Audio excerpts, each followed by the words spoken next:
Everyone, good evening. उम्मीद करती हूँ आप सभी अच्छे होंगे और स्वस्थ होंगे। आज की इस वीडियो में हम बात करेंगे आंकड़ा स्रोत संकलन एवं विश्लेषण यूपीएससी एससी असिस्टेंट प्रोफेसर का एग्ज़ाम 16 से 17 अप्रैल को होने वाला है। उसकी फर्स्ट यूनिट मतलब सेकंड यूनिट का जो तीसरा टॉपिक है वो है आंकड़ा स्रोत संकलन एवं विश्लेषण। इससे पहले हमने इसके 2 टॉपिक कंप्लीट कर लिए हैं, जिसमें हमने पढ़ा शिक्षण, प्रकृति, उद्देश्य, आवश्यकताएं, विधियां, मूल्यांकन एवं शिक्षण को प्रभावित करने वाले कारक। दूसरा चैप्टर जो हमने पढ़ा वो है शोध, तात्पर्य एवं प्रणाली। आज हम तीसरा चैप्टर पढ़ेंगे। अगर आपने पहला और दूसरा टॉपिक नहीं देखा है तो मेरे चैनल की प्लेलिस्ट में जाकर देख सकते हैं। यूपीएससी असिस्टेंट प्रोफेसर नाम से एक प्लेलिस्ट मैंने क्रिएट कर दी है। तो चलिए देर ना करते हुए आज की हम वीडियो शुरू करते हैं। और अगर आपने मेरे चैनल को सब्सक्राइब नहीं किया तो प्लीज़ कर लें। चलिए शुरू करते हैं आज की वीडियो। आंकड़ा स्रोत संकलन एवं विश्लेषण। आंकड़ा के स्रोत। प्राथमिक स्रोत वे मौलिक सूचनाएं या आंकड़े जो अनुसंधानकर्ता स्वयं घटना स्थल पर जाकर विषय और समस्याओं से संबंधित जीवित व्यक्तियों के द्वारा साक्षात्कार करके, अनुसूची के द्वारा, प्रश्नावली के द्वारा अथवा प्रत्यक्ष निरीक्षण से प्राप्त करता है, प्राथमिक स्रोत कहलाते हैं। इस प्रकार प्राथमिक तथ्य एकत्र करने के 2 स्रोत हैं। पहला होता है जीवित व्यक्तियों के द्वारा और दूसरा है प्रत्यक्ष निरीक्षण के द्वारा। मीन्स इसका हुआ कि आप स्वयं फील्ड में जाकर डाटा कलेक्ट करते हैं। प्राथमिक स्रोत के उपकरण: प्रत्यक्ष निरीक्षण, प्रश्नावली, अनुसूची और साक्षात्कार। द्वितीयक स्रोत। द्वितीयक स्रोत या सूचनाएं वे हैं जिन्हें सर्वप्रथम अनुसंधानकर्ता स्वयं न प्राप्त करके पहले से उपलब्ध स्रोतों के आधार पर चयन करना होता है। ये सूचनाएं 2 प्रकार की होती हैं, जिनका वर्णन पीबी यंग ने किया है। वे हैं, एक होता है प्रलेखीय सूचनाएं, दूसरा होता है क्षेत्रीय सूचनाएं। प्रलेखीय सूचनाएं, इसमें रिकॉर्ड, प्रकाशित, अप्रकाशित आंकड़े, पत्र इत्यादि से प्राप्त किए जाते हैं। दूसरा क्षेत्रीय स्रोत, इसमें एक विषय अथवा अध्ययन से संबंधित रहने वाले व्यक्तियों के द्वारा प्राप्त किया जाता है। व्यक्तिगत प्रलेख क्या होता है ये जान लें। इसके अंतर्गत आत्मकथा, डायरी इत्यादि आते हैं। डायरी का दोष है कि क्रमबद्धता का अभाव होता है। पीबी यंग ने पत्र को व्यक्तिगत प्रलेख माना क्योंकि गोपनीय पत्र फाड़ दिए जाते हैं, इसलिए प्रायः जल्दी प्राप्त नहीं हो पाते हैं। संस्मरण, इसके माध्यम से बहुत से स्थानों के बारे में जानकारी प्राप्त होती है। सूचना संकलन के सार्वजनिक प्रलेख में, सार्वजनिक मतलब जो होता है पब्लिक डॉक्यूमेंट्स, या आम जनता के लिए सरकारी या गैर सरकारी संस्था के द्वारा जारी किए जाते हैं। यह 2 प्रकार के होते हैं। पहला, जनता के लिए प्रकाशित सूचनाएं, रिकॉर्ड, विभिन्न मंत्रालयों की सूचना, दस्तावेज, पत्र पत्रिकाएं आदि। दूसरा, अप्रकाशित सूचनाएं, जनता के लिए सार्वजनिक नहीं किए जाते हैं, उसे क्या कहते हैं? अप्रकाशित सूचनाएं कहते हैं। तथ्य संकलन की प्रविधियाँ, मतलब इसमें हम मेथड जानेंगे, कौन कौन से मेथड से हम क्या करते हैं, तथ्य एकत्रित करते हैं, मतलब डाटा कलेक्ट करते हैं। तो इसमें सबसे पहले हम पढ़ेंगे अवलोकन को। अवलोकन ऑब्जर्वेशन शब्द का हिंदी रूपांतरण है निरीक्षण, प्रेक्षण और देखना। किंतु कोई भी घटना जिसे हम साधारण रूप से देखते हैं अवलोकन नहीं है, बल्कि जब हम किसी घटना के लक्ष्य या उद्देश्य बनाकर सूक्ष्मता से अध्ययन करें वह अवलोकन कहलाता है। गुडे एवं हार्ट ने मेथड्स इन सोशल रिसर्च में लिखा कि विज्ञान का प्रारंभ अवलोकन से ही होता है और अंत में सत्यापन के लिए हमें अवलोकन पर ही लौटकर आना पड़ता है। इसका प्रयोग पहले भी होता था, जैसे लिप्ले ने जनसंख्या को जानने के लिए औद्योगिकीकरण में श्रमिकों की भूमिका के संदर्भ में इसका प्रयोग किया।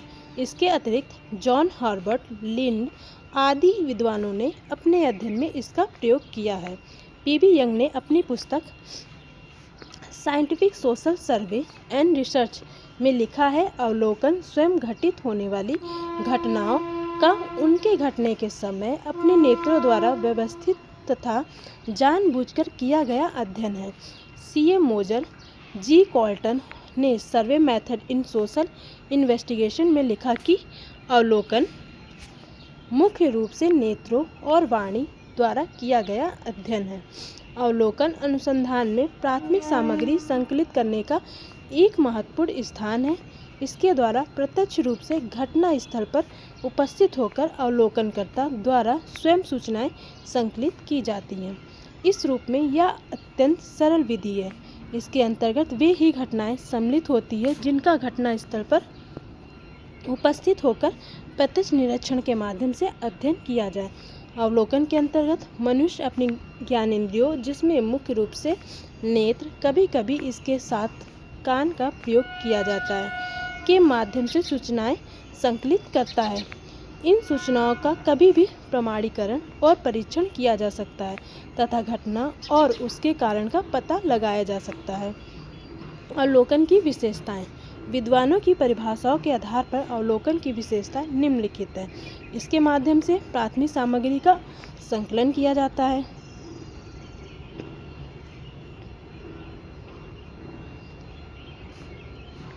अवलोकन से प्रत्यक्ष अध्ययन होता है।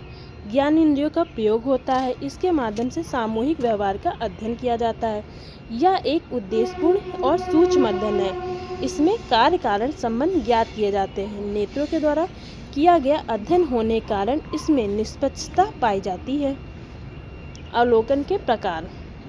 सामाजिक घटनाओं में विविधता पाई जाती है। शोधकर्ता उद्देश्य के आधार पर अलग अलग प्रकार की अवलोकन प्रविधि का प्रयोग करता है।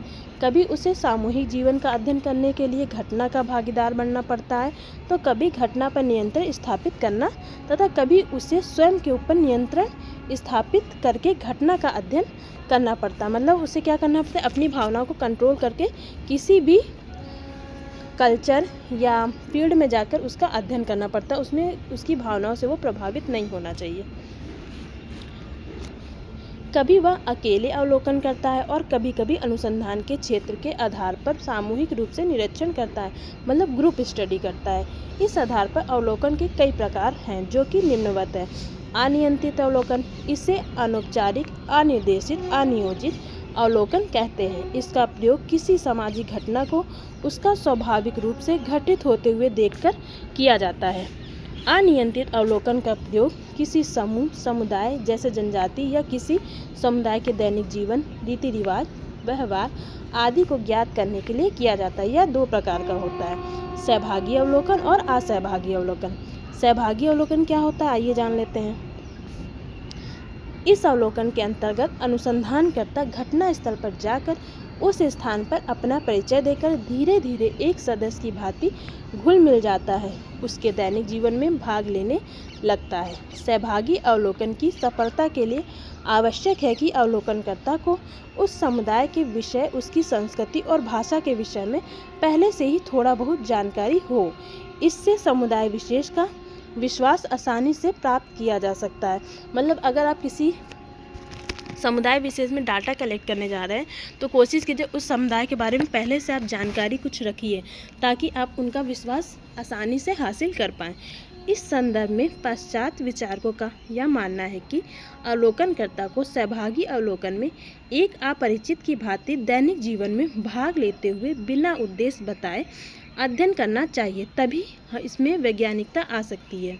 किंतु इसके संदर्भ में भारतीय विचारक जैसे पीवी का यह मानना है कि भारतीय परिवेश में यदि हम बिना परिचय के, बिना उद्देश्य बताए किसी समूह में प्रवेश करते हैं तो अज्ञानता एवं अशिक्षा के कारणों से समूह के कई सदस्य अनुसंधानकर्ता को गुप्तचर समझ सकते हैं तथा बनावटी व्यवहार कर सकते हैं। ऐसी दशा में अनुसंधान कार्य प्रभावित हो सकता है।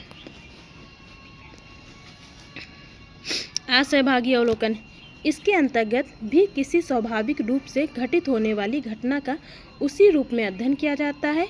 इसकी विशेषता है कि अवलोकनकर्ता किसी समूह का सदस्य नहीं बनता है, किंतु अपना उद्देश्य उन्हें बता देता है और बिना उनके दैनिक जीवन में भाग लिए दूर से ही दर्शक की भांति बैठकर अवलोकन करता है। इसकी एक कमी यह बताई गई है कि इसके माध्यम से समस्त रीति रिवाज घटना का समग्रता से अध्ययन नहीं किया जा सकता, बल्कि इसके माध्यम से घटना के किसी विशिष्ट पक्ष को नहीं जाना जा सकता, क्योंकि दर्शक की भांति जब अनुसंधानकर्ता अध्ययन करता है तो उस समय वह किसी विशिष्ट घटना को ही देखता है। अगर वह सदस्य बनकर अध्ययन करता है तो वह हर क्षण का विस्तृत अध्ययन कर लेता है। नियंत्रित अवलोकन, व्यवहार रूप से अनियंत्रित अवलोकन के अंतर्गत सहभागी अवलोकन का ज़्यादा प्रयोग होता है, किंतु निष्पक्ष और विश्वसनीय अध्ययन के लिए समाज वैज्ञानिकों ने नियंत्रित अवलोकन को अधिक महत्व दिया है। इसमें दो प्रकार से नियंत्रण स्थापित किया जाता है, स्वयं अवलोकनकर्ता द्वारा अपने ऊपर व दूसरी घटना विशेष के ऊपर। स्वयं पर नियंत्रण स्थापित करने का तात्पर्य है कि निर्धारित अवधि के भीतर ही अवलोकनकर्ता का अध्ययन कार्य करना होता है। घटनास्थल से जाने से पूर्व ही वह अपने साथ tape recorder, camera, pen, diary सारी चीज़ें साथ लेकर जाता है। अध्ययन का पक्ष उसे जो जानना होता है उसी को ध्यान में रखकर वह अवलोकन करता है, उसके बाहर कुछ भी नहीं। इन सबको वह साथ ही साथ नोट करके जाता है। मतलब आप फील्ड में जाएंगे तो एक डायरी लेके जाएंगे और आप वहीं पर उसको नोट करते जाएंगे, या एक टेप रिकॉर्डर रख लेंगे, उससे आप सभी चीज़ों की सभी बातों को रिकॉर्ड कर लेंगे या लिख लेंगे। घटना स्थल पर विषयी या सूचनादाता या संस्था को सूचित कर देना, समय अवधि बता देना, उतनी देर विशेष बिंदु का ही अध्ययन करना घटना पर नियंत्रण कहलाता है। इसमें निष्पक्षता, विश्वसनीयता अधिक बताई जाती है। व्यक्तिगत अवलोकन, निरीक्षण का कार्य जब एक व्यक्ति के द्वारा किया जाता है तो उसे व्यक्तिगत अवलोकन कहते हैं। सामूहिक अवलोकन, जब अनुसंधानकर्ता का क्षेत्र बहुत विस्तृत होता है जिसमें एक टीम की आवश्यकता पड़ सकती है, ऐसी दशा में कई लोगों के साथ मिलकर अवलोकन कार्य किया जाता है। इसके लिए यह आवश्यक है कि समूह के विभिन्न सदस्य संगठित हो। अवलोकन का महत्व, यह सबसे सरल विधि है, यह सभी विज्ञानों के लिए उपयोगी है, उपकल्पना निर्माण में सहायक है, विश्वसनीयता है और वैधता में जांच संभव है।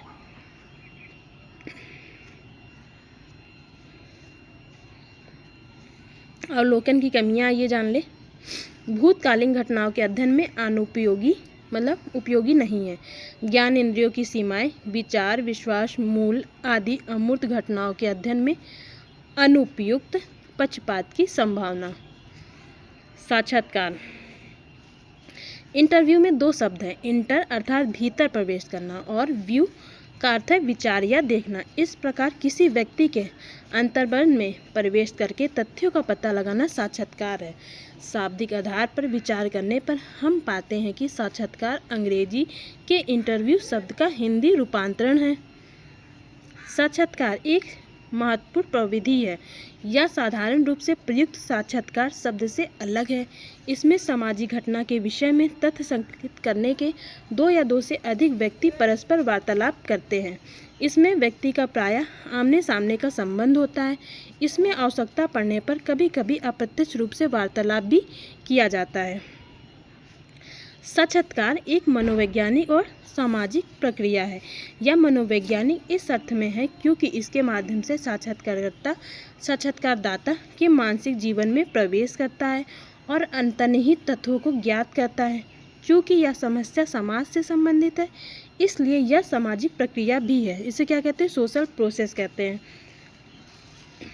इस प्रविधि की महत्वपूर्ण विशेषता यह है कि इसके माध्यम से जो घटनाएं दिखाई नहीं देती, जो बीत चुकी हैं, उनके विषय में भी जानकारी प्राप्त की जा सकती है। पीबी यंग ने scientific social survey and research में लिखा कि साक्षात्कार अनुसंधान की समस्या से संबंधित दो या दो से अधिक व्यक्तियों के बीच एक वार्तालाप है, जिसके माध्यम से अनुसंधानकर्ता सूचनादाता के अतिरिक्त आंतरिक जीवन में कल्पनात्मक रूप से उसके लिए अपरिचित होता है। C.A. मोजर और जी कॉल्टन ने survey method in social investigation में लिखा, साक्षात्कार अनुसंधान की समस्या के संदर्भ में महत्वपूर्ण तथ्य प्राप्त करना है।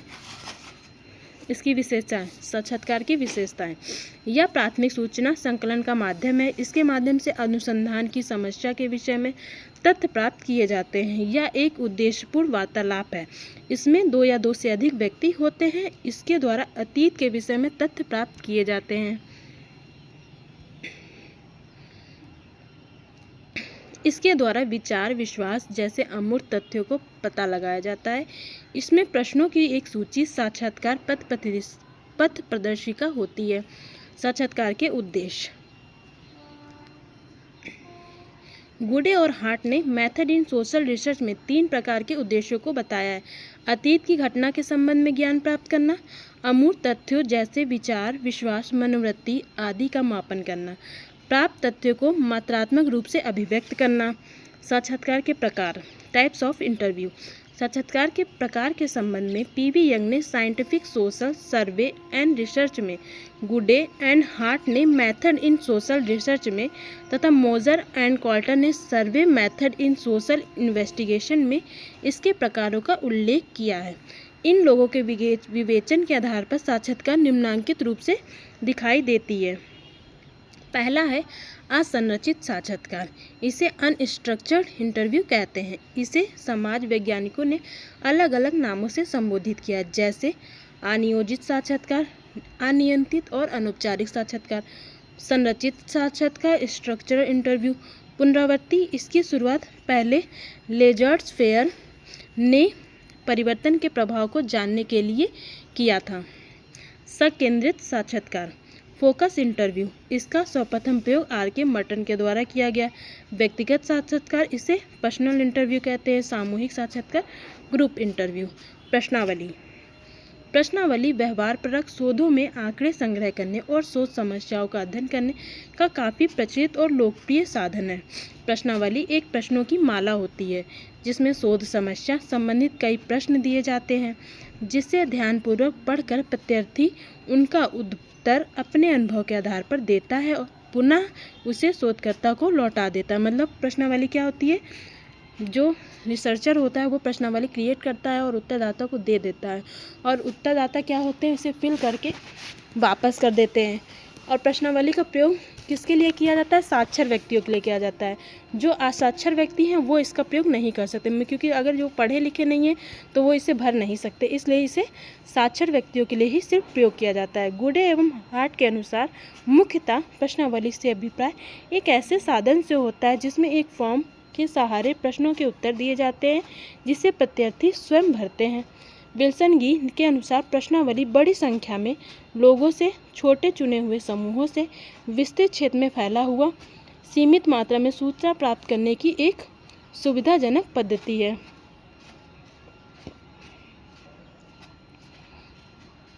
प्रश्नावली की विशेषता। प्रश्नावली प्रश्नों की माला होती है। प्रश्नावली को एक फॉर्म के रूप में तैयार किया जाता है जिसमें प्रश्न, उसके उत्तर के लिए जगह, प्रत्यार्थी का नाम, पता, योग्यता आदि लिखने के लिए भी स्थान होता है। इसकी यह विशेषता है, प्रत्यार्थी स्वयं पढ़ता है और पुस्तिका का छपे प्रश्नों का उत्तर भी स्वयं देता है। यह उत्तर उसे अपने अनुभव के आधार पर देना होता है। इसे आत्म रिपोर्ट प्रविधि भी कहते हैं। प्रश्नावली के उद्देश्य। प्रश्नावली के दो उद्देश्य, एक होता है सैद्धांतिक उद्देश्य, दूसरा होता है व्यवहारिक उद्देश्य। सैद्धांतिक उद्देश्य क्या होता है ये जान लें। सैद्धांतिक उद्देश्य में अनुसंधानकर्ता को सूचनाएं कम परिश्रम, कम धन तथा समय से प्राप्त होती है। इस विधि में संपूर्ण क्षेत्र से संबंधित व्यक्तियों का डाक द्वारा प्रश्नावली भेज दी जाती है, जिसमें अनुसंधानकर्ता अधिक व्यक्तियों का अध्ययन करने में सफल होता है। व्यवहारिक उद्देश्य से सूचनादाता समानता, खाली और शांति के क्षणों में अकेले बैठकर प्रश्नावली भरता है या बिना किसी लज्जा संकोच के प्रश्नों के उत्तर देता है। इस तरह के प्रश्नावली के द्वारा सत्य सूचनाएं प्राप्त करने में सहायता मिलती है। पीवी यंग ने प्रश्नावली के दो प्रकार बताए। पहला संरचनात्मक प्रश्नावली, स्ट्रक्चरल क्वेश्चनायर, और दूसरा असंरचनात्मक साक्षात्कार, अनस्ट्रक्चर्ड क्वेश्चनायर। संरचनात्मक प्रश्नावली में प्रश्नों का निर्माण साक्षात्कार के पूर्व ही कर लिया जाता है। इसमें प्रश्न सरल और निश्चित प्रकार के होते हैं जो बहुत सोच समझकर लिखे जाते हैं। इन प्रश्नों का उत्तर सामान्य व्यक्ति भी लिख सकता है। असंरचनात्मक प्रश्नावली में पहले से प्रश्न नहीं लिखे होते, बल्कि शोधकर्ता कुछ संकेत लिख देता है जिसके आधार पर वह स्वयं सूचनादाता से साक्षात्कार करता है। इसलिए यह विधि साक्षात्कार प्रदर्शिका की भांति ही है। वास्तव में यह प्रश्नावली का स्वरूप नहीं होता है, फिर भी पीवी यंग ने इसे प्रश्नावली का रूप माना है। लुंडबर्ग ने प्रश्नावली के दो प्रकार बताए हैं। पहला है तथ्य संबंधी प्रश्नावली, क्वेश्चनायर ऑफ फैक्ट। दूसरा है सहमति एवं दृष्टिकोण संबंधी प्रश्नावली, जिसे कहते हैं questionnaire of opinion and attitude. तथ्य प्रश्नावली में तथ्यों की जानकारी प्राप्त करने के प्रश्न एवं सहमति दृष्टिकोण संबंधी प्रश्नावली में सूचनादाता की सहमति, दृष्टिकोण, रुचि से संबंधित प्रश्न होते हैं। प्रश्नों की आकृति के आधार पर प्रश्नावली। पहला होता है प्रतिबंधित प्रश्नावली, अप्रतिबंधित प्रश्नावली, मिश्रित प्रश्नावली और चित्रमय प्रश्नावली। प्रश्नावली के लिए उपयोगी होने की अनिवार्यता। उत्तरदाताओं का शिक्षित होना आवश्यक है। उत्तर देने की इच्छा का होना आवश्यक है। उत्तरदाता को विषय का ज्ञान होना आवश्यक है। सहगामी पत्र। सहगामी पत्र क्या होता है ये जान लें। जब प्रश्नावली पूर्ण रूप से तैयार हो जाती है तो अनुसंधानकर्ता की ओर से व्यक्तिगत पत्र संलग्न किया जाता है। यह पत्र बहुत ही आकर्षक एवं प्रभावकारी होना चाहिए। इस पत्र में अनुसंधान का उद्देश्य, संगठन का नाम, संस्था का नाम उल्लेख होना चाहिए। इस पत्र में अनुरोध पूर्वक नियत तिथि का उल्लेख होना चाहिए। प्रश्नावली का उत्तर कब तक देना है, साथ ही सूचनादाता को यह आश्वस्त करना चाहिए कि उसके उत्तरों को सार्वजनिक नहीं किया जाएगा। अंत में सूचनादाता को उसके सहयोग के लिए धन्यवाद देना चाहिए। अनुगामी पत्र। जब नियत तिथि एक प्रश्नावली के उत्तर प्राप्त ना हो तो सूचनादाता से अनुरोध करना चाहिए कि वह प्रश्नावली के उत्तर शीघ्र अतिशीघ्र भरकर भेजने का कष्ट करे। ऐसा पत्र लगभग 15 दिनों के पश्चात ही भेजना चाहिए। परीक्षा की दृष्टि से उपयोगी प्रश्नों को जान लेते हैं। शोध समस्या तब व्यवहार्य नहीं है जब वह स्वतंत्र और गैर स्वतंत्र चरों से युक्त हो। प्रयोगात्मक शोध में जो प्रक्रिया आवश्यक नहीं है उसे कहा जाता है अवलोकन। एक अनुसंधानकर्ता रिक्त प्रकल्पना के परीक्षण के लिए करता है, उसे कहते हैं एनोवा। इसका फुल फॉर्म होता है एनालिसिस ऑफ वेरिएशन। मूल्य शिक्षा प्रदान करने का सर्वोत्तम तरीका है मूल्यों पर आदर्शात्मक प्रस्तुति। अनुसूची किसे कहते हैं। प्रश्नावली के समान अनुसूची में भी प्रश्नों की एक सूची होती है। इन प्रश्नों को शोधकर्ता प्रत्यार्थी को पढ़कर सुनाता है और प्रत्यार्थी सुनकर उसका उत्तर देता है।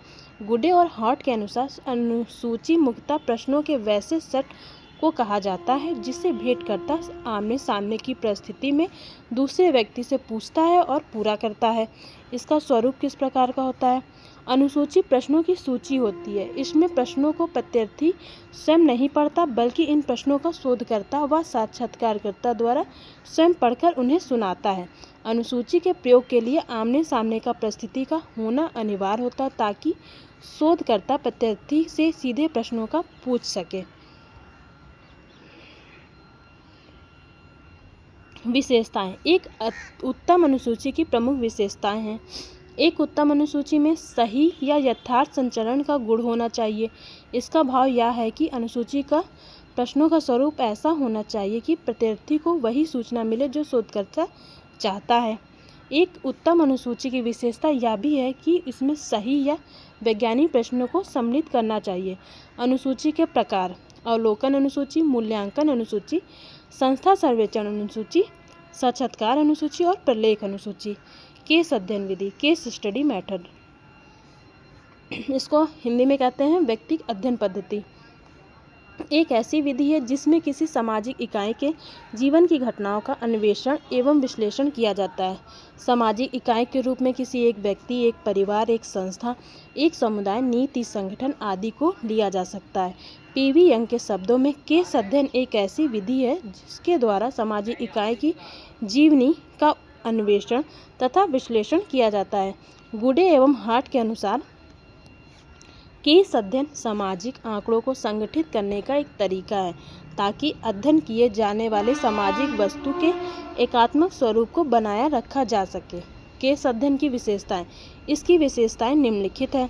केस अध्ययन एक सीमाबद्ध विधि होती है। इसमें केस की संपूर्णता, एकता, अखंडता को बचाकर रखने का स्पष्ट प्रयास किया जाता है। इसमें आंकड़ों के बहुत सारे स्रोतों को बहुत सारे आंकड़े संग्रहण विधियों का प्रयोग किया जाता है। सॉरी, थोड़ा सा ट्रेन आ रही है तो डिस्टर्बेंस हो रही है। मेरा घर थोड़ा सा उसके पास है, ट्रेन के पास है, मतलब लाइन है उसके पास है, इसलिए थोड़ा डिस्टर्बेंस है। उसके लिए मुझे माफ़ कीजिएगा, जिसे मैं रोक नहीं सकती हूँ।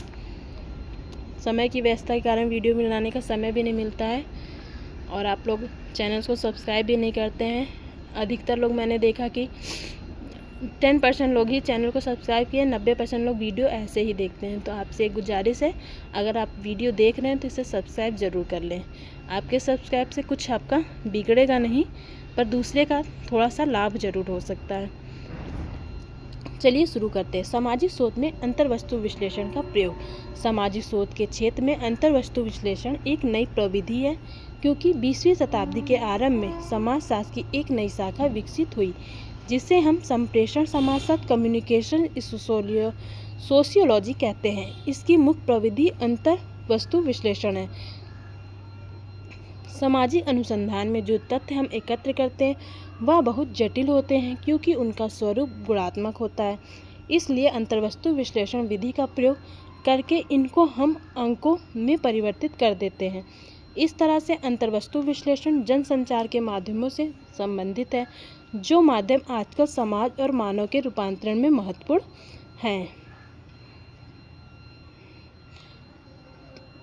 भूमिका निभा रहे हैं। इसलिए इस प्रविधि का महत्व अधिक बढ़ता गया। अंतर्वस्तु विश्लेषण इस प्रकार की महत्वपूर्ण प्रविधि है, जैसे उपन्यास, कहानी, नेता का भाषण, वार्तालाप, समाचार पत्रों के संपादकीय आदि विचार जो सामाजिक समस्या पर आए दिन व्यक्त किए जाते हैं, उनकी विश्लेषण अंतर्वस्तु विश्लेषण विधि से ही संभव है। सामाजिक तथ्य बहुधा अमूर्त होते हैं। एक ही विषय पर संचार के अनेक साधन भिन्न भिन्न प्रकार के पक्षों को प्रस्तुत करते हैं। अतः अंतर्वस्तु विश्लेषण एक ऐसी प्रविधि है जिसके द्वारा ऐसे तथ्यों का विश्लेषण करके किसी निष्कर्ष पर पहुंचा जा सकता है। एच.डी. लेसवेल ने लिखा कि एक शोधकर्ता किसी विचार की आवृत्ति को गिनकर, फिर उनके महत्व को समझकर, फिर उसका विश्लेषण करके निष्कर्ष निकालता है। आर.के. व्हाइट ने लिखा कि दूसरे महायुद्ध में हिटलर द्वारा संचार के साधनों का व्यापक प्रयोग किया गया था। अपनी नाजीवादी व्यवस्था को प्रभावशाली बनाने के लिए संचार के साधनों का प्रयोग किया था। व्हाइट ने अंतर्वस्तु विश्लेषण से इन तथ्यों का विश्लेषण करके हिटलर के बारे में कुछ ऐतिहासिक सामान्यीकरण किए हैं। अंतर्वस्तु विश्लेषण से प्रसार के प्रभाव के नकारात्मक सकारात्मक दोनों पक्षों का विश्लेषण किया जाता है और देखा जाता है कि जनसंचार का सहारा लेकर अनेक संगठन और व्यक्ति अपने उद्देश्यों को प्राप्त करने के लिए सहारा लेते हैं। अनेक देशों में जनसंचार माध्यम की उपयोगिता वर्तमान युग में बहुत बढ़ गई है।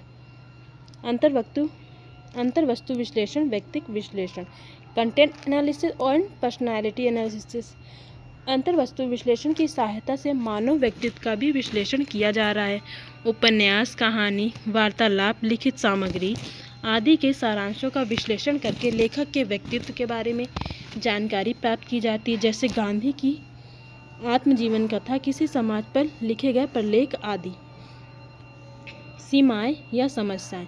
जैसा कि सामाजिक अनुसंधान में प्रयोग की जाने वाली अन्य प्रविधियों के बारे में कहा जाता है कि तथ्य एकत्र करने की प्रक्रिया में वस्तुनिष्ठता की समस्या उत्पन्न होती है। वही आलोचना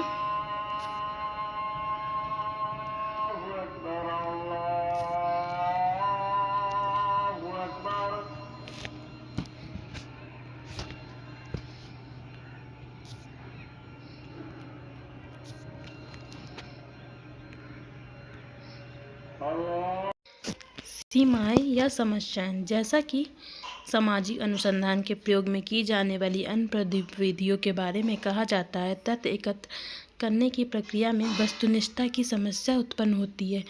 यहाँ आलोचना अंतर्वस्तु विश्लेषण के बारे में भी की जाती है, जैसे एकत्र की गई इकाइयाँ और तथ्यों को अनेक श्रेणियों में बांटा जाए, इनका सरल विश्लेषण कैसे किया जाए। दूसरी समस्या यह होती है कि इकाइयों का भार देकर मात्रात्मक रूप से कैसे परिवर्तित किया जाए, परंतु जनसंचार के साधनों के द्वारा उपलब्ध तथ्यों को यदि हमें विश्लेषण करना है तो सबसे उपयुक्त प्रविधि अंतर्वस्तु विश्लेषण ही है। ये चैप्टर हमारा कंप्लीट हुआ। नेक्स्ट चैप्टर होगा भारतीय उच्च शिक्षा के विकास में यूजीसी की भूमिका। अगर आपको वीडियो पसंद आई हो तो वीडियो को लाइक, शेयर, सब्सक्राइब जरूर करें, और लास्ट में कुछ डिस्टर्बेंस हुई उसके लिए सॉरी। एंड वीडियो देखने के लिए बहुत बहुत धन्यवाद आपका।